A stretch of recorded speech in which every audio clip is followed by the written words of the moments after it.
Hora 25. Muy bienvenido esta noche del lunes, comenzando la semana. Espero que la esté comenzando bien, que haya tenido un buen fin de semana en el país más seguro de toda la región, incluso de América, ¿no? Y ojalá pronto del mundo, así lo decimos con orgullo.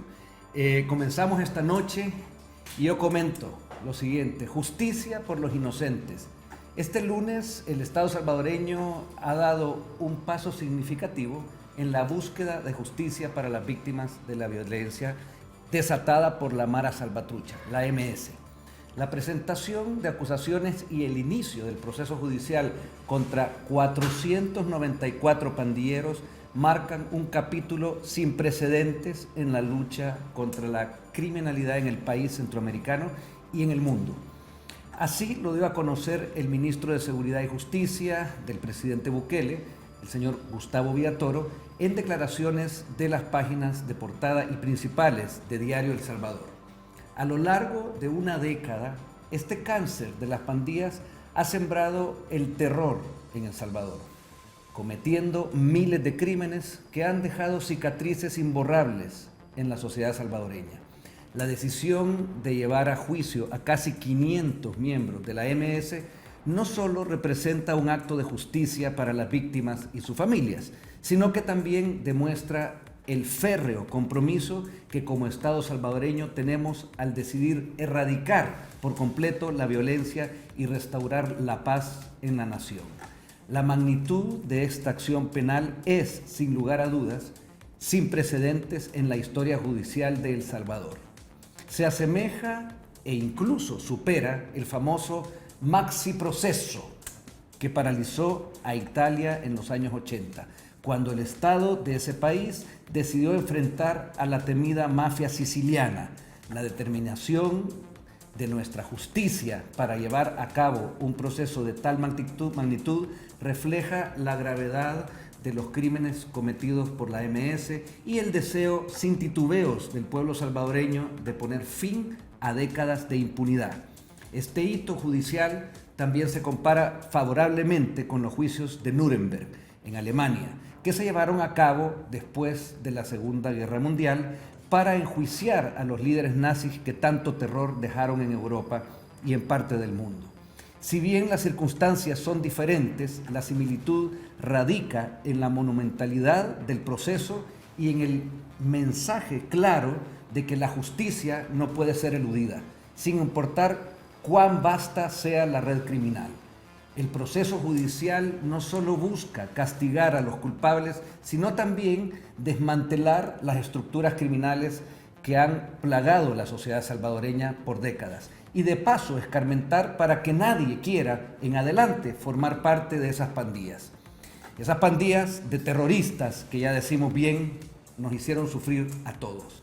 El trabajo articulado entre el gobierno del presidente Nayib Bukele, la nueva Asamblea Legislativa, la Fiscalía General de la República y el sistema judicial es fundamental para asegurar que este esfuerzo resulte en un impacto sostenible en la reducción de la criminalidad y la construcción de un entorno más seguro y que esto se mantenga así en el tiempo. Que la verdadera paz y tranquilidad del territorio salvadoreño sea irreversible. Este histórico proceso judicial es la gran esperanza de los salvadoreños de bien. Antes sometidos a las políticas de la sangre y el negocio de lo ilegal, del abominable binomio de arena frente. La justicia es ahora un componente esencial para la reconciliación y la construcción de un futuro estable y sostenible en el tiempo. En nuestro país se terminaron esas mafias que sometieron al terror a la población. Ahora la única invencible es la justicia que se impone a aquellos flagelos del pasado. La única que debe existir bajo una verdadera democracia. Así leído, señora diputada. Señorita, perdón. Tenemos con nosotros a Elisa Rosales y esta broma la hacemos porque tú sos la secretaria de la Asamblea Legislativa. Bienvenida a este programa. Buenas noches. ¿Cómo estás, Elisa? Ya vamos a ir hablando. Hola, buenas noches, Carlos, amigos de Hora 25. Qué gusto poder compartir este espacio con ustedes. Y bueno, escuchando esas palabras, escuchando los alcances de nuestro gobierno, los alcances que han tenido las aprobaciones que hemos hecho en materia de seguridad, me siento orgullosa de poder escuchar que ahora los que le hicieron daño al pueblo salvadoreño están pagando y que las instituciones funcionan conforme a eso, en defender a los buenos salvadoreños. Es que eso es lo que reconforta, saber que estas palabras no solo son un texto leído en un editorial, sino que es una realidad, que lo que tratamos aquí es de comentarlo y por supuesto de hacer que sea nuestro, porque todavía estamos comenzando a sentir eso que antes no teníamos. Del miedo hemos pasado a la sonrisa, ¿verdad? Así es. Bueno, Elisa, yo quiero, aparte de que me siento muy bien que estemos aquí compartiendo, somos compañeros, hemos pasado desde aquel histórico 1 de mayo, que se dice rápido, histórico y suena muy bien, pero que llegamos un grupo de 56 diputados decididos a una cosa, a apoyar a Nayib Bukele en lo que él le había prometido a los salvadoreños y que la forma que la democracia indica es el presidente, el ejecutivo, pide a todo Congreso en el mundo que las leyes o se hagan, o se transformen, o se quiten. Nosotros empezamos quitando a unos magistrados que hicieron mucho daño porque pertenecían a un poder que se compraba fácilmente y se entregaba precisamente a aquellos que tenían sometidos y que estaban ligados a todas esas mafias. Contanos qué fue eso para ti, llegar en ese momento, sentarte ahí. Yo me recuerdo, y quiero contarlo aquí con orgullo, que a mí me tocó presentarte, yo quise hacerlo y entonces te hice en la dinámica que se tenía que llevar respetando el protocolo. Cuando te propusimos, yo te propuse y después pues hizo la votación. Contame un poco tus impresiones ese día. Bueno, un 1 de mayo histórico, un 1 de mayo que cambió el rumbo de nuestro país. Una asamblea legislativa con una conformación completamente diferente. Nunca en la historia de nuestro país un partido político había tenido una mayoría como la que Nuevas Ideas recibió por parte del pueblo salvadoreño. Y recuerdo perfectamente ese día, cuando estábamos llegando, toda la bancada CIAN, llegamos juntos, no sé si te acordás, Carlos, llegamos todos juntos como un equipo que hemos sido desde el primer día y desde ese momento supimos que no podíamos detenernos un solo minuto, que teníamos que trabajar para llevar resultados al pueblo salvadoreño y que teníamos que tomar decisiones que podían ser incluso hasta cierto momento cuestionadas, decisiones que en su momento parecían que estaban dando paso a cuestiones que la oposición no entendía en nuestro país. O querían confundir. Querían desinformar a la población salvadoreña, querían mandar un mensaje equivocado a la población, pero yo estoy segura que si ese 1 de mayo no hubiésemos tomado la decisión de destituir a esos magistrados, de destituir a ese fiscal, los resultados que tenemos ahora en seguridad no hubiesen sido posibles, porque hubiésemos tenido los obstáculos que esas instituciones representaron en el pasado, porque yo siempre lo he sostenido, Carlos, la oposición se enoja de ver los resultados del Plan Control Territorial de Régimen de Excepción porque nosotros estamos demostrando que ellos le mintieron al pueblo salvadoreño, nosotros estamos demostrando que sí se podía atacar el tema de las pandillas, pero que ellos nunca lo quisieron hacer. En mucho tiempo, ¿verdad? Demasiados años. Es más, empezaron a lucrarse, porque a mí me parece una de las cosas más cínicas que hicieron esos gobiernos del pasado. Por ejemplo, Rodrigo Ávila, él era director de la PNC, pero al mismo tiempo empezó a poner empresas de seguridad privada. O sea, él se estaba lucrando de la inseguridad del pueblo salvadoreño. A él le convenía que la seguridad no fuera una realidad. Entonces, desde ese momento que vemos ese tipo de prácticas, cuando negociaron la vida de los salvadoreños a cambio de votos con las pandillas, desde esos momentos nosotros nos podíamos dar cuenta que ellos jamás quisieron trabajar por la población salvadoreña. Lo único que buscaban era favorecer a esos grupos de poder que les financiaban los votos desde la Asamblea Legislativa. Y bueno, nosotros sabíamos que al llegar a una institución que había sido catalogada por los salvadoreños como la institución más corrupta del Salvador, tenía solo el 3% de aprobación en el 2021, antes de que nosotros llegáramos. Sí. Sabíamos que iba a ser un gran reto. En ese momento, cuando tú me propusiste para el cargo de secretaria, a recibir los votos de confianza de todos los colegas diputados y diputadas de la bancada CIAN, La verdad que en ese momento nos dimos cuenta que teníamos que transformar el rostro de esa institución de la mano de nuestro presidente Ernesto Castro, y ahora estamos llegando casi al 80% de la aprobación del pueblo salvadoreño, y ese es el resultado del trabajo que se ha venido haciendo, más de 900 decretos que esta Asamblea Legislativa ha aprobado a favor del pueblo salvadoreño. Y seguimos hablando de porcentajes, de proporciones, porque acordémonos que yo creo que no me equivoco al decir que ningún presidente en la actualidad o en los años o décadas recientes en el mundo, después de 4 años de estar en el poder, ha tenido o mantenido o superado el que la gente diga: quiero que siga siendo presidente. Generalmente hay un desgaste, bueno, aquí ya ni digamos, porque nadie pudo sostener lo que era tan evidente, que era un poder comprado por esas mafias, ¿verdad? Sí. Y claro que tenían que llegar y después ver cómo sacaban dinero. Ahí están los casos, Tony Saca, Paco Flores, cada uno hizo su festín y vio cómo agarró todo ese botín que era el dinero del Estado y se lo llevó. Pero cuando pasa lo opuesto, y la mayoría sigue diciendo: es que esto que veo y que está haciendo el presidente Bukele y que la Asamblea está apoyando, porque ese es el trabajo que estamos haciendo como equipo, articuladamente, y que fue lo que dijimos, centrémonos en ese ahora inverso, ese 3%, 4%, no sé si habrá crecido, yo creo que ha decrecido porque lo vemos, lo palpamos, y lo vemos cuando al presidente Bukele y a la Asamblea se le da siempre esa predominancia en las encuestas que hemos visto la semana pasada, de todas las entidades, que incluso 3 de 4 de esas encuestadoras han sido contrarias, han atacado, son de oposición, digámoslo así. Bueno, ¿qué pasa cuando ese pequeño grupo ataca? Porque es lo que hemos estado viendo. Tú has sentido los ataques, yo creo que tú has sido presa de ataques, nosotros, la bancada de ASEAN, se nos dice puya botones, se nos trata de ser, y nosotros estamos como grupo férreo diciendo: veamos lo que es necesario para el país. No nos quedemos en egos, no nos quedemos en juegos de niños que parecen: ¡ay, son unos botones! Nos dicen por ahí. Mañana en la plenaria seguramente. Pero eso no cambia una realidad. Si nosotros hemos llegado a una cuestión de colegiales, ¿verdad? Ellos son los que hablan de violencia política, pero son quienes la ejercen, son quienes ponen apodos, son quienes utilizan gestos en las plenarias para referirse hacia nosotros, pero yo creo que eso es el resultado de no tener argumentos, de no tener qué decirle al pueblo salvadoreño. Es lo único que quieren causar, ese sensacionalismo, para poder tener un poco de la atención del pueblo salvadoreño, porque credibilidad ya no tienen, y lo estamos viendo en el territorio.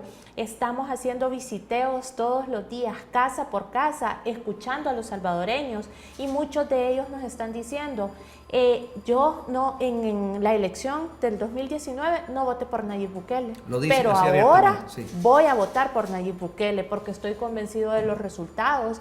De hecho, pues yo escuché de la palabra de un jefe de hogar que nos decía: de verdad, yo me arrepiento de no haber votado por el presidente Nayib Bukele, pero ahora voy a votar por Nayib Bukele, por la bancada ASEAN, porque veo los resultados, mi comunidad ha cambiado mucho, y eso a nosotros nos llena de satisfacción, porque sabemos que ese 3%, en lugar de ir creciendo, está cada vez haciéndose más pequeño. Y fíjate que trasciende a generaciones, Elisa, porque, vaya, por ejemplo, la generación de mi edad, estoy en la mitad de los 50, y hablaba el otro día con una tía, que ya tiene cerca de los 70, tengo la suerte de tener a mi abuelita de 98 y que también tiene una claridad, y que ella dice: es que así era antes.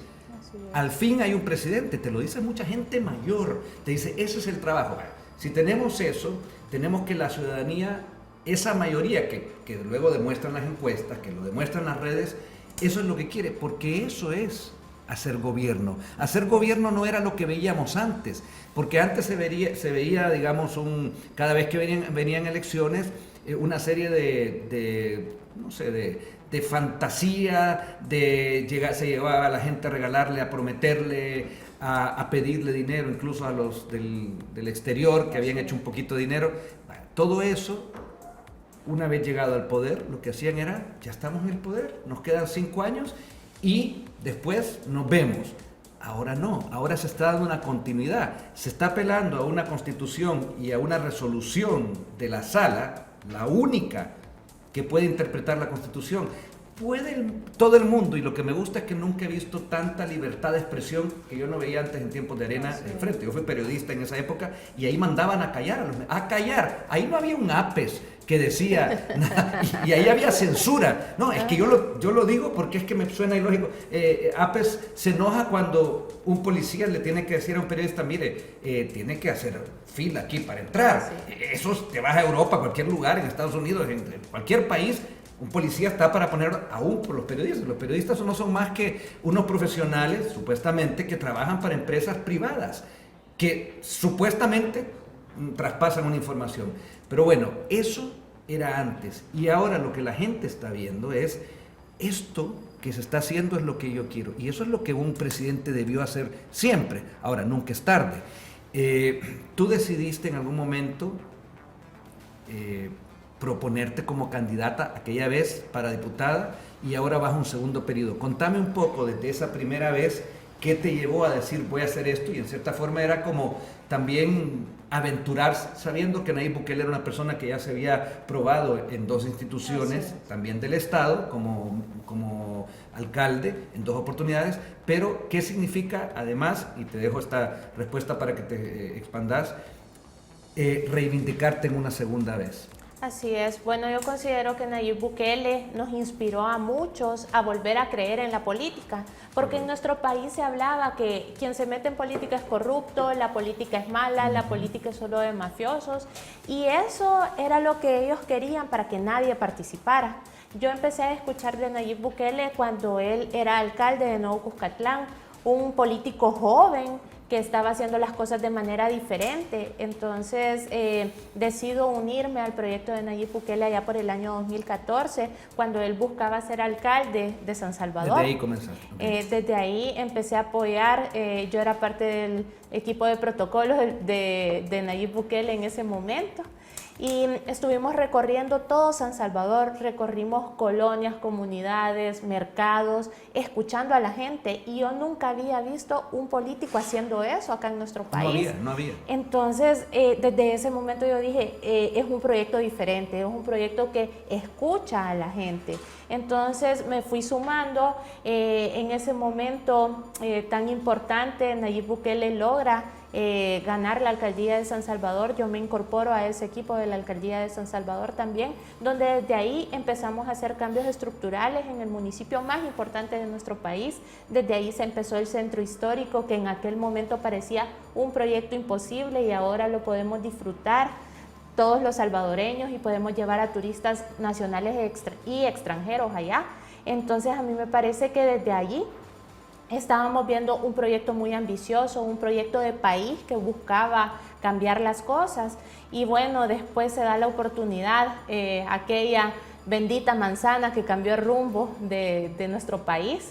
Y Nayib Bukele es expulsado y empezamos el movimiento Nuevas Ideas, un movimiento que se conformó con personas que queríamos hacer algo diferente, y en ese momento ni siquiera pensábamos en ser un partido político, sino éramos personas que queríamos apoyar a Nayib Bukele, a un político diferente, para generar cambios en nuestro país. Empezamos a organizar el territorio, yo empecé a organizar el municipio de San Salvador, y luego pues vemos los bloqueos que se dan para que Nuevas Ideas no pudiera inscribirse como partido político. Veíamos cómo las instituciones del Estado eran utilizadas por esa élite que no quería que la clase política cambiara en nuestro país. No querían soltar ese poder. Pero ellos dicen que ahora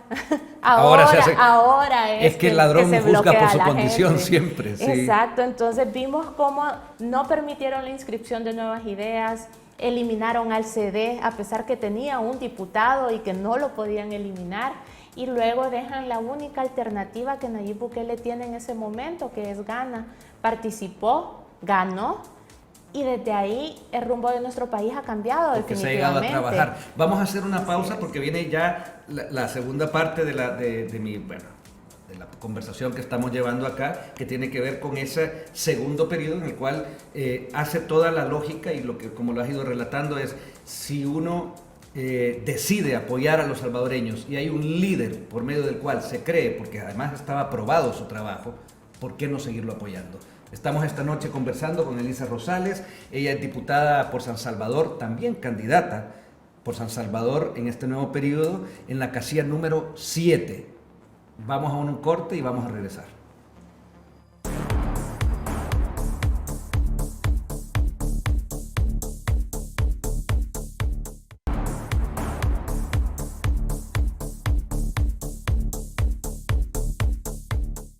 Esta noche estamos aquí en esta tercera temporada de Hora 25 en Órbita TV con Elisa Rosales. Nos hemos quedado en una plática precisamente en aquel punto donde tú, después de 3 años, casi 3 años, Elisa, dijiste hace un par de meses, sí, me someto primero a que el partido, como manda la ley, decida.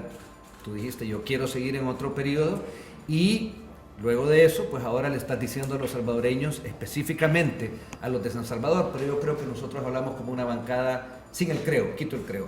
Nosotros le hablamos al país porque este es un compromiso de país. ¿Qué te lleva entonces a seguir en la siguiente temporada?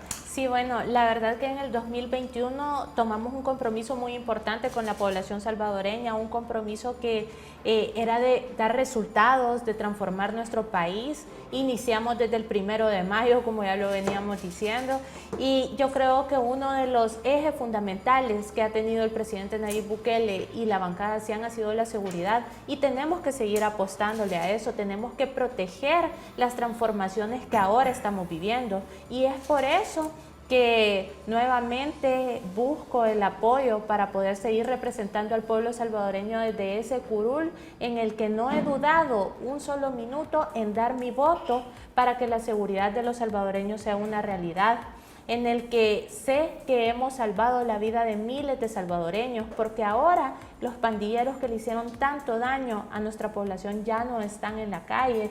De verdad que a nosotros nos llena de muchos sentimientos saber que muchas familias se vieron golpeadas por el tema de las pandillas. Yo de hecho este fin de semana estuve en Tonacatepeque, visité el mercado, hablaba con una de las personas que vende en el mercado, una de esas mujeres trabajadoras, guerreras, y ella entre lágrimas me decía, mataron a mis 2 hijos, de 3 hijos me mataron a 2, y yo no hay un día que no llore por ellos.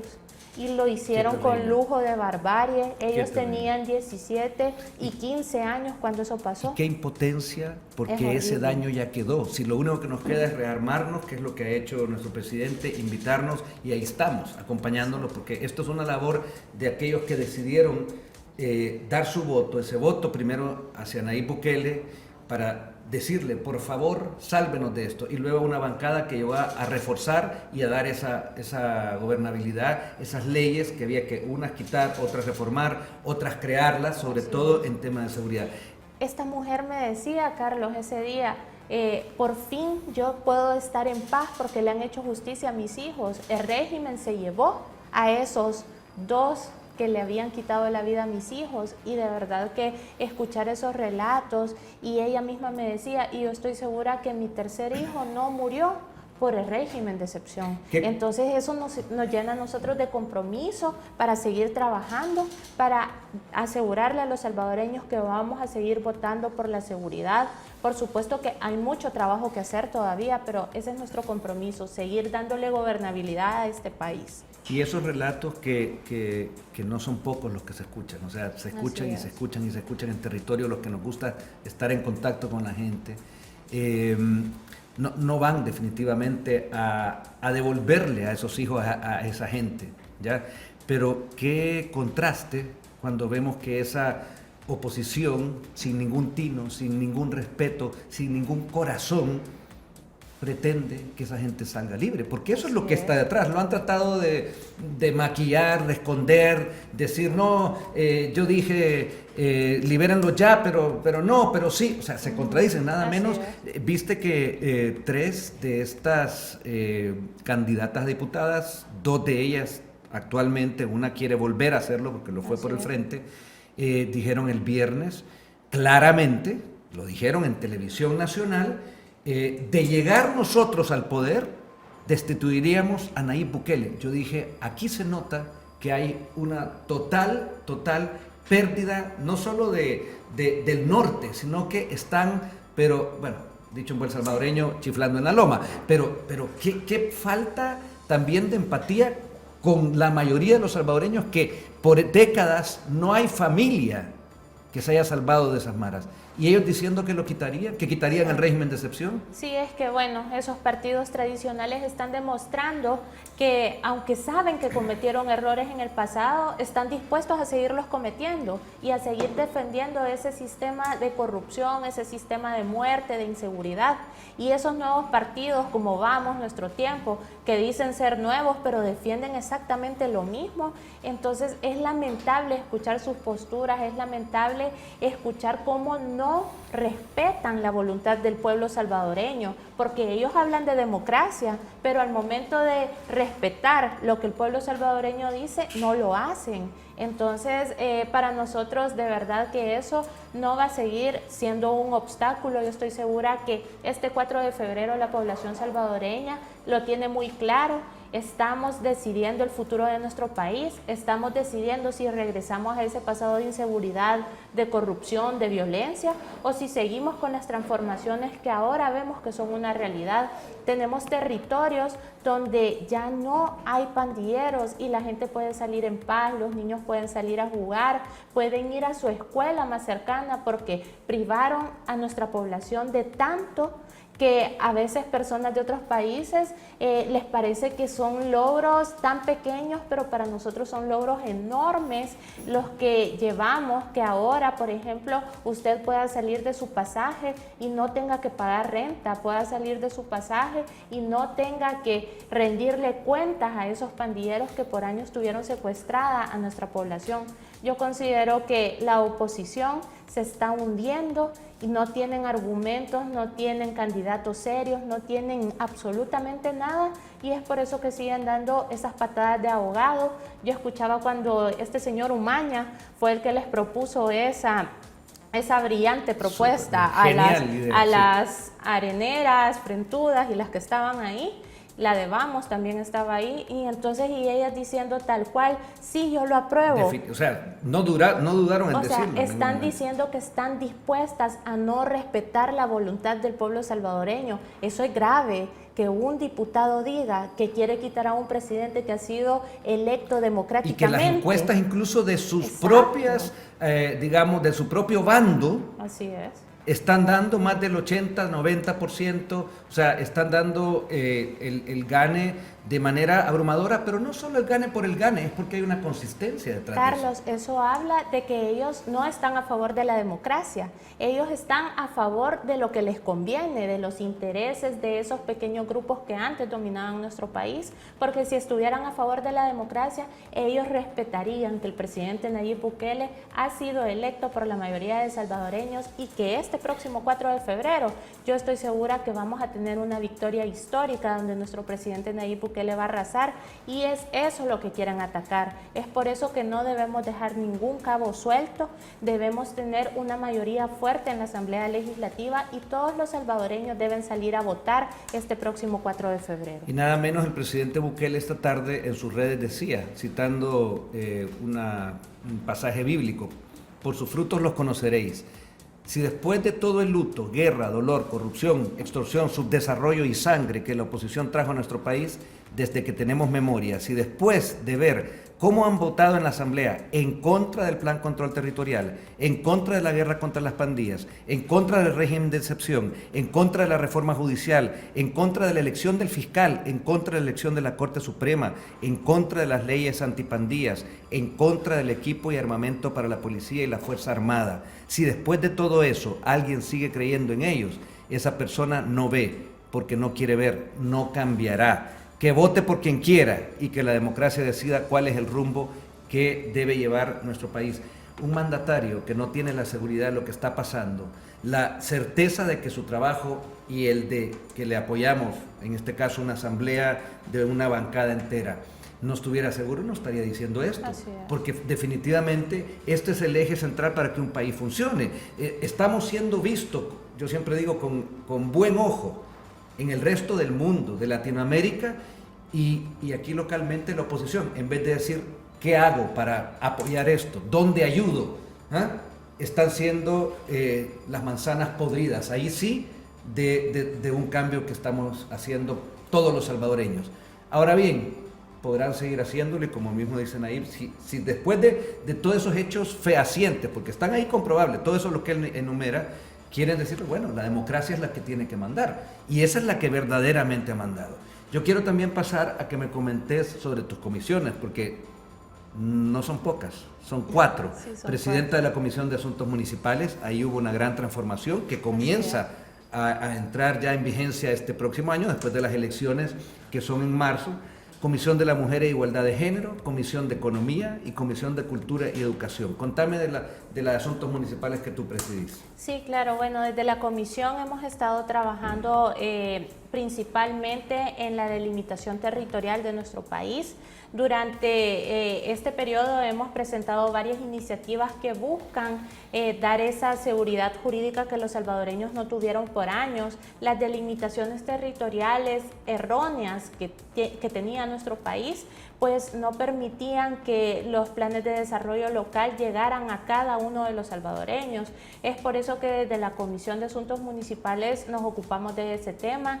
También desde la Comisión de Asuntos Municipales aprobamos la creación de la Dirección de Obras Municipales, que se vuelve ese brazo técnico tan importante para las alcaldías y que vemos que ahora se ha vuelto una institución que le está llevando obras y beneficios a los salvadoreños, a los territorios. Y es que antes podíamos ver como en las diferentes municipalidades lo único que se veía era el activismo político. Desde ahí era donde tenían la caja chica esos partidos políticos para pagar a sus activistas en las diferentes campañas. Ahora vemos cómo el dinero de los salvadoreños está siendo reflejado en obras y esos son logros muy importantes. También desde la Comisión de Asuntos Municipales dimos elementos para poder generar esa propuesta y fortalecer la propuesta del presidente Nayib Bukele en cuanto a la nueva redistribución municipal.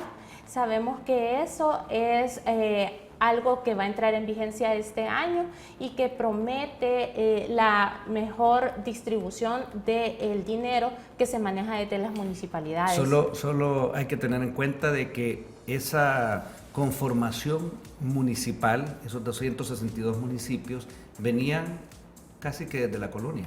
O sea, no hubo nunca un cambio porque, claro, ahí era un lugar más para llegar al estadio y meter, al estado, quise decir, perdón, y meter mano. Así o sea, es. un lugar más para lucrarse. Y ahí era un hervidero realmente, ¿verdad? Y eso es lo que ahora desaparece. Me dicen que vamos a hacer otra pausa, pero hay 3 comisiones más que al regreso me gustaría también que me hicieras un resumen para poder estar al tanto de que ya en definitiva hemos dicho el trabajo esencial es la vida de los salvadoreños y además se ha avanzado en estas otras áreas. Estamos esta noche con Elisa Rosales, ella es secretaria de la Junta Directiva, diputada por San Salvador de la bancada CIAN, esa que apoya a Nayib Bukele, para que ejerza el señor presidente su trabajo y que cada salvadoreño pueda decir estamos mejor, pero esta transformación todavía está en curso y ese es el trabajo precisamente y de mi compañera como el resto de mis compañeros diputados.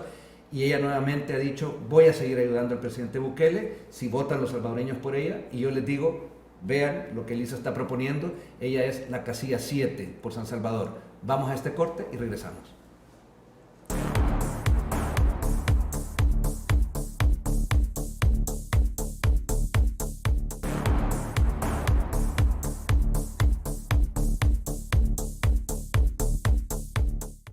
Continuamos esta noche, Elisa Rosales, diputada por San Salvador, casilla 7. Nos habíamos quedado para que me hicieras un pequeño resumen de las otras 3 comisiones. Ya hablamos de asuntos municipales, de la mujer.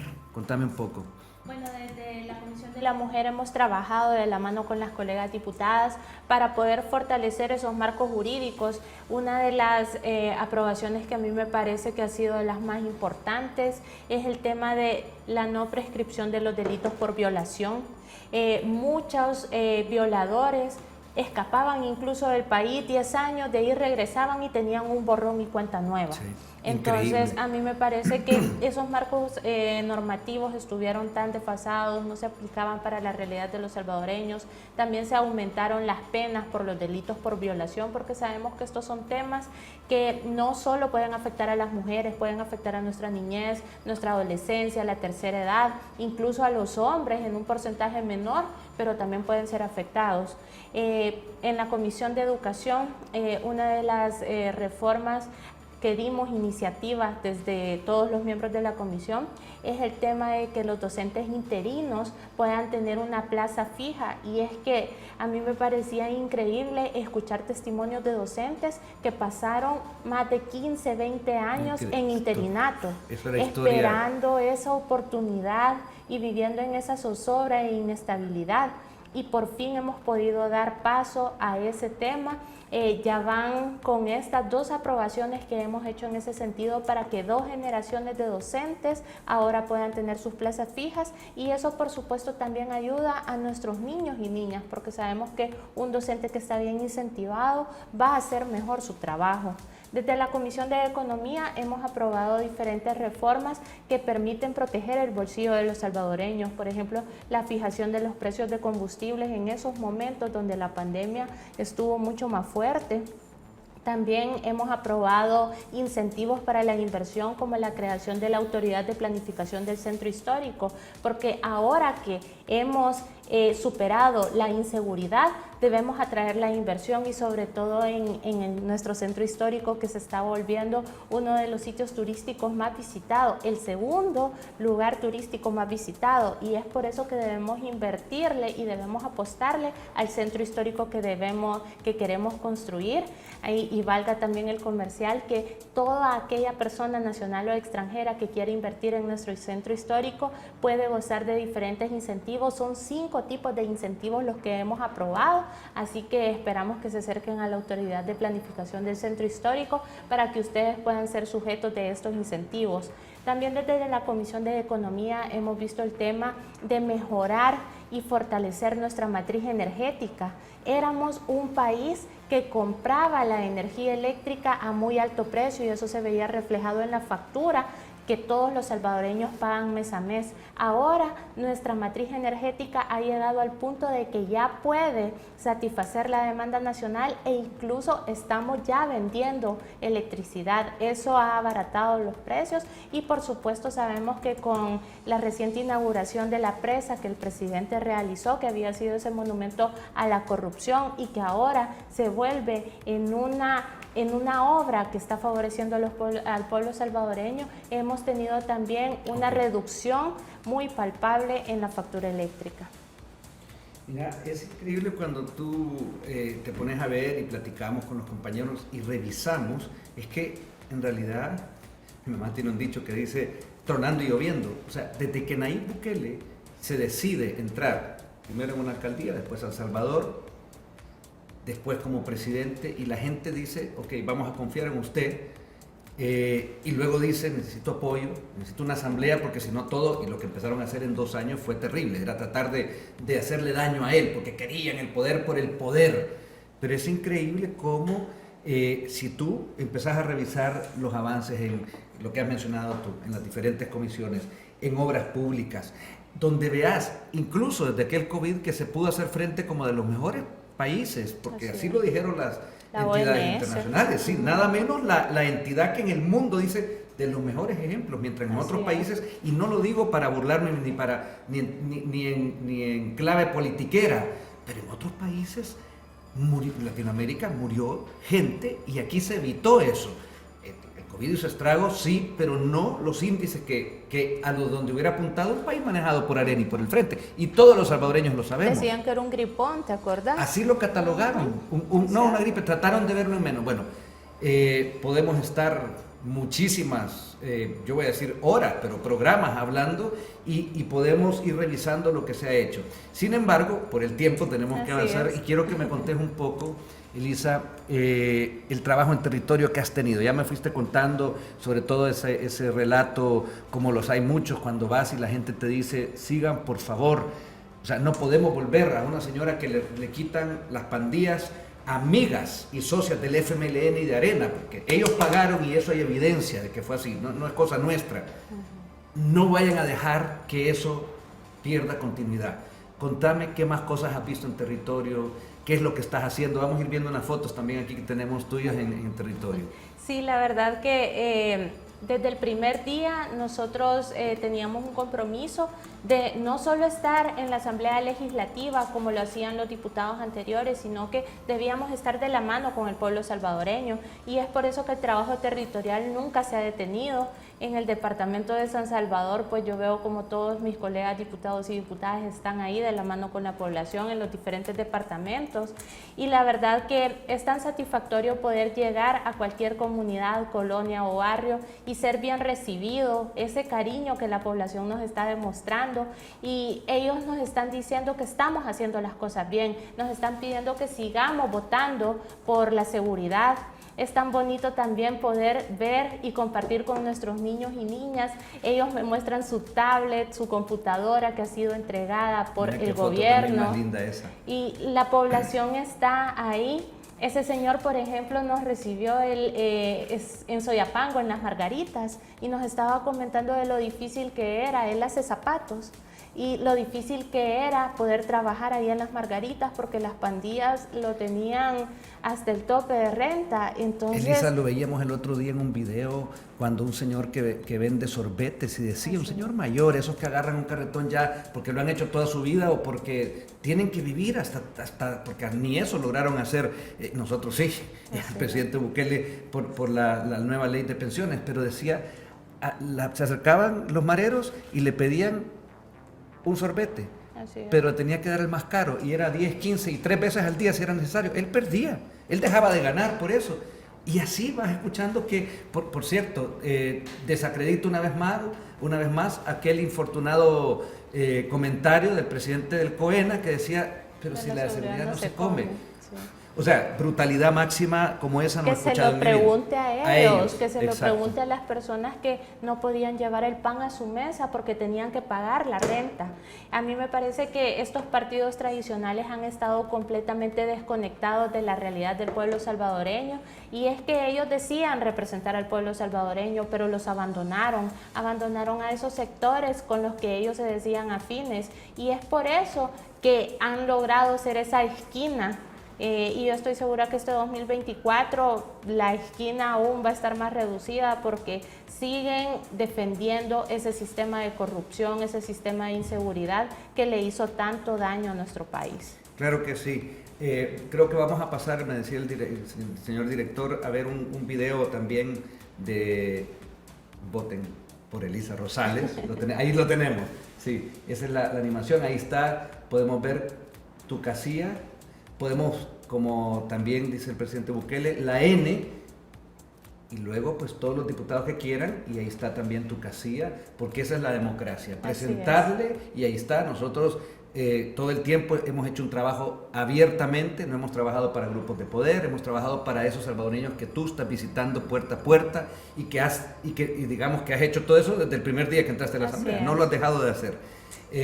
Estamos llegando, no al final todavía, pero casi, porque va a venir el tiro al plato, pero antes te quiero preguntar, tiro al plato. El famoso tiro al plato. Sí, viene de lunes, viene tranquilo, pero te quiero preguntar antes, tú tenés una canción preferida, porque cuando ya terminemos el programa se la vamos a dejar a los televidentes ahí que la escuchen y que se vayan a descansar la noche del lunes. Sí, me gusta Let It Be. Let It Be de los Beatles. Sí, qué sí. linda. Bueno, esa es tu canción, ya la vamos a preparar en el control central, nos están preparando, y nosotros vamos a dar paso con Elisa Rosales al tiro al plato.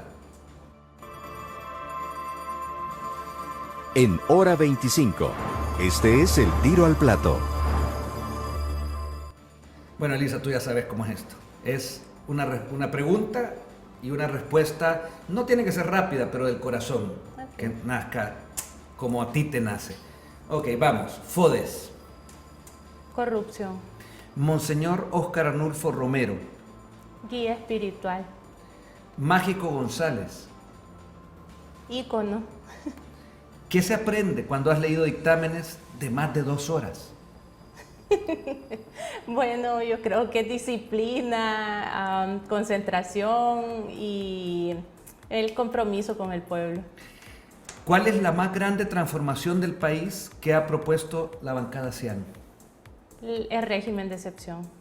¿Se estancaría el país sin el presidente Nayib Bukele? Claro que sí. ¿Un capirucho, una cuma, quise decir, o una biblioteca? 1000 veces una biblioteca. Karina Sosa, Ay, Dios mío, corrupta. 4 de febrero. La oportunidad para continuar con las transformaciones del país. Y por último, casilla 7. Elisa Rosales, le esperamos su apoyo de verdad. Marquemos la N para seguir dándole esa gobernabilidad a nuestro presidente Nayib Bukele. La N para que la bancada Cian siga dando esos votos. Y la casilla número 7 por su diputada Elisa Rosales. Claro que sí, Elisa, quiero agradecerte el tiempo que hemos compartido aquí con los televidentes de Hora 25, de Órbita TV y también en nuestras redes, porque han salido en tus redes, en nuestras redes y en las del canal, para poder ver el mensaje que tenemos para los salvadoreños que se resume en eso que acabas de decir. Y mañana seguimos, porque hay plenaria, y hay que decirlo así, la bancada Cian está ahí y está trabajando, no se detiene, la campaña se hace fuera de las horas de trabajo, así que nos vamos a ver qué depara esa plenaria, pero por supuesto ahí vamos a estar temprano para saludarnos y decirle a los salvadoreños, vamos a seguir haciendo aquello que le sirve al presidente Bukele para que ustedes estén mejor, porque ese es nuestro trabajo, nuestro compromiso. Por supuesto, mañana vamos a tener buenas noticias para el pueblo salvadoreño, como cada semana, en cada plenaria. Esperamos que nos puedan acompañar. Muchísimas gracias por acompañarnos acá en Hora 25. Gracias por la invitación, Carlos.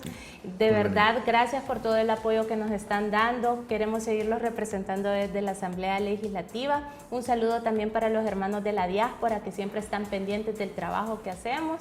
Les envío un fuerte abrazo y bendiciones. Claro que sí, muchas gracias, Elisa. Y a ustedes no me resta más que decirles, los dejo con una linda canción de los Beatles, Let It Be. Y también deseo que descanse aquellos que tienen algún turno de trabajo.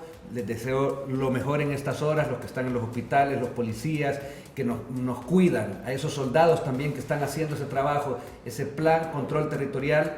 Les doy todo el ánimo desde aquí de Hora 25 y a ustedes en sus casas pasen una muy buena noche en este país que es suyo y que es el que usted ha hecho que sea el país más seguro, y lo decimos con orgullo y alegría todas las noches, de toda la región y casi del mundo. Seguimos en eso. Muy buenas noches. Nos vemos mañana.